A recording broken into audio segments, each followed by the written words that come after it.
We have the power! At least 2 of them. Hey guys, what's up? Sergey, and thank you for coming back to my YouTube channel. So today we're talking about the newest Marvel film. Spidey, my boy, came out this week. So excited. So we just came back from it. You guys, this was such a great movie. We will have spoilers towards the end. I will let you guys know when. The hype around this film was worth it. The wait was worth it.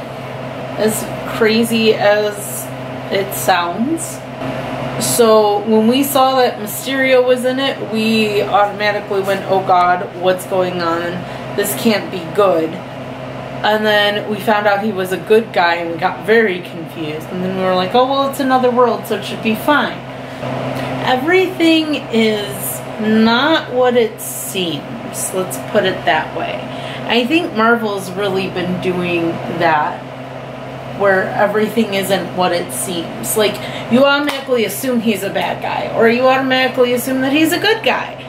You don't know. And you just have to watch it to find out. This one gave Spidey a bit more depth in who he is, and kind of forces him to grow up.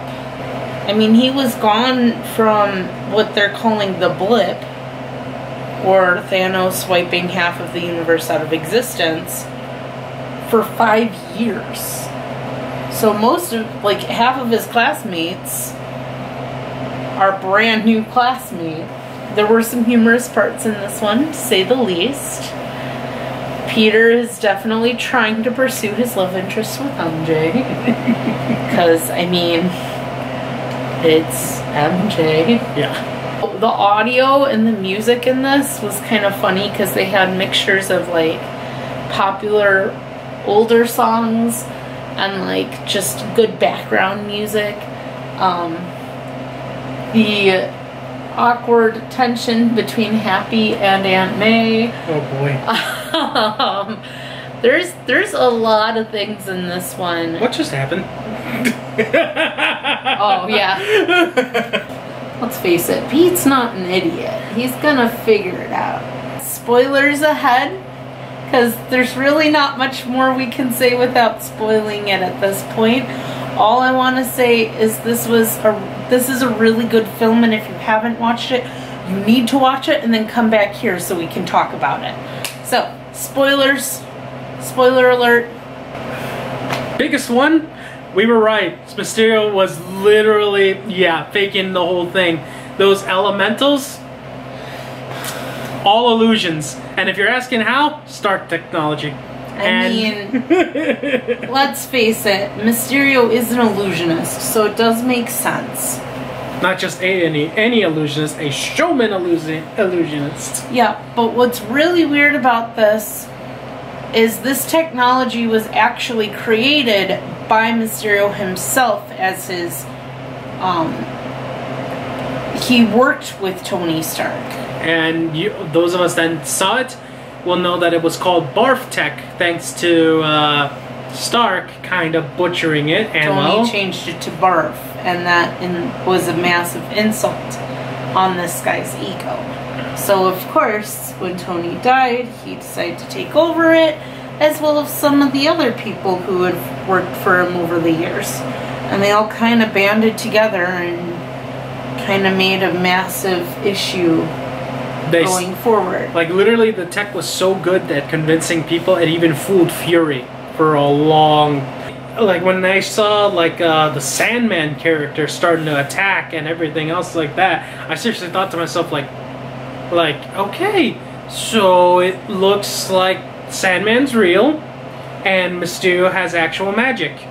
It really looked like the elementals were attacking, but no, it was all drones. All drones.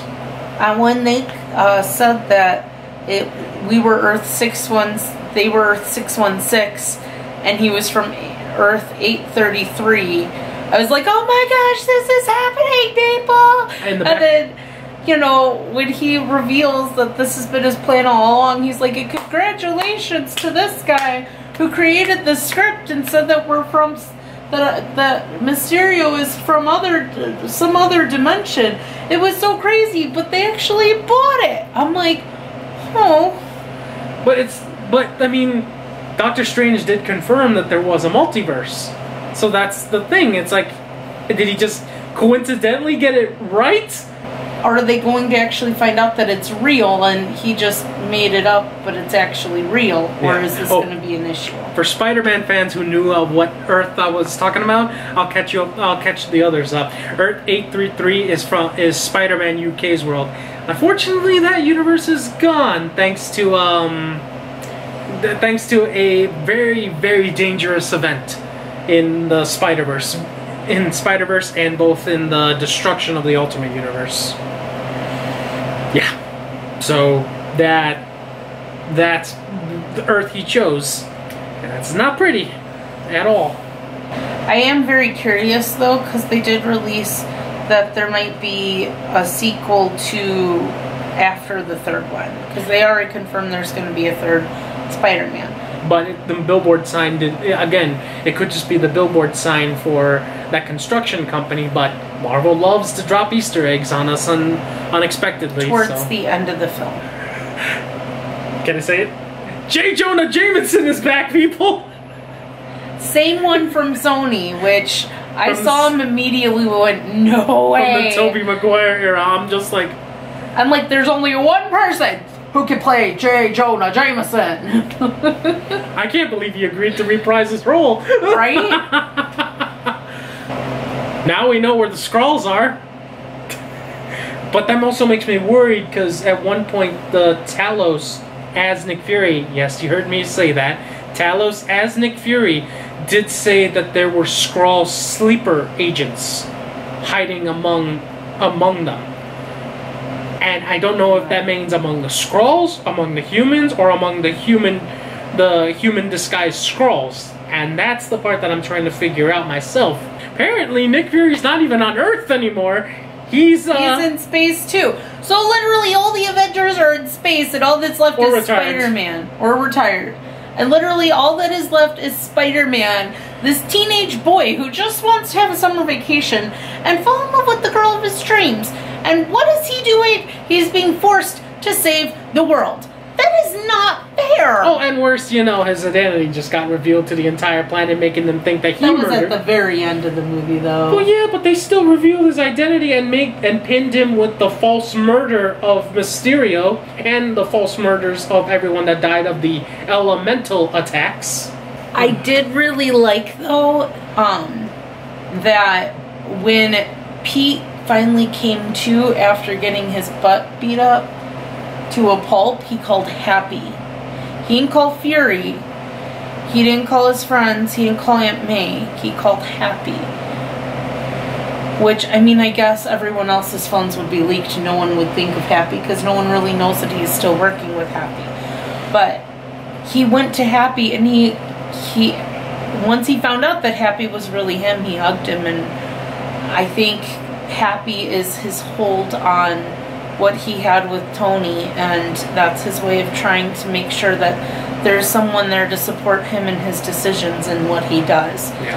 And it really touched my heart with that. And for him to have that one-on-one, heart-to-heart conversation with Happy, without him even fully knowing what was going on between him and Aunt May, it seemed like a really raw conversation, because it's two people who just really miss someone. And everyone has been through that. They made Mysterio really good being a master of illusion in this film. He was really good at it. All of the projectors, all of the drones forming together and actually physically damaging stuff as they went made things look very realistic. And he didn't care who died or was hurt in the middle of everything. He wanted it to look real and authentic and show that he's the hero. And for those of you wondering, he marks as number 5. So out of all the Sinister Six, we got Vulture, we got Tinkerer, we got Shocker, and we potentially have Scorpion. Now we have Mysterio. So if anything, on my best guess, final film's going to reveal the 6th member. we've been worried so much about Pete once his secret's been revealed and how it's going to affect MJ and Aunt May and Ned and everyone. We haven't even thought about Flash finding out that Pete is Spider-Man. Oh boy. He's Agent Venom, but Venom is now technically with Sony, but they're trying to work things out. So I'm really curious to know if it's actually going to happen. I just feel like we keep going back to the high school Peter Parker, and I know that's where his origin is, but I want to see him after high school once everything has gone through and he starts to actually get the much darker stuff in his life. I want to be able to see what happens to him then. I still think that he is a good character, and I think that Tom Holland plays the high school Peter Parker very well, but I feel like we need to have more of a portrayal of him after high school. So not just after high school, like the whole him owning a company and everything else. Yeah, because no one even knows about that part in them. The people that watch the MCU and only in the MCU have no idea that he owns his own. Yeah, this was a really good film, guys. I really encourage you guys to watch it. And if you have already, go back and watch it again and see what kind of things were in the background that you didn't fully catch. I think Tony and I are going to go see this one again tomorrow. Oh, I guess no Stan Lee cameo. It did say at the end in honor of Stan Lee and Steve Ditko, but I love how this new red and black suit is literally like Steve Ditka's original colors for for Spider-Man. I liked that they had him down and dirty designing his own suit with Tony's tech, where he gets to put what he wants in there. Though I want to go back and take a look at some of those little holograms that he was holding up, because not only did I see like the Stark suit, the Iron Spider suit, I think I might have saw like the video game suit. I swear I saw that too. It's like. So thank you guys so much for watching. Don't forget to like, comment, and subscribe, and we will see you next time. Bye.